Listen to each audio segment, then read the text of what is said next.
Hai guys, jadi di sini tuh aku tuh mau main Wali Tower sambil cerita.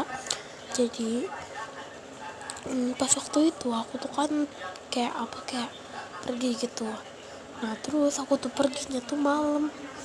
Nah di situ kan udah subuh tuh, otomatis aku tuh sholat.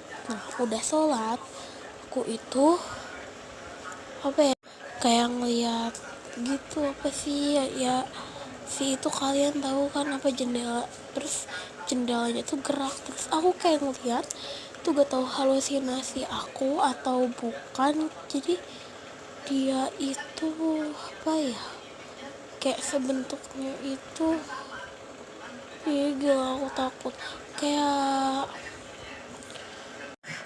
kayak pocong tahu kan. Nah itu dia.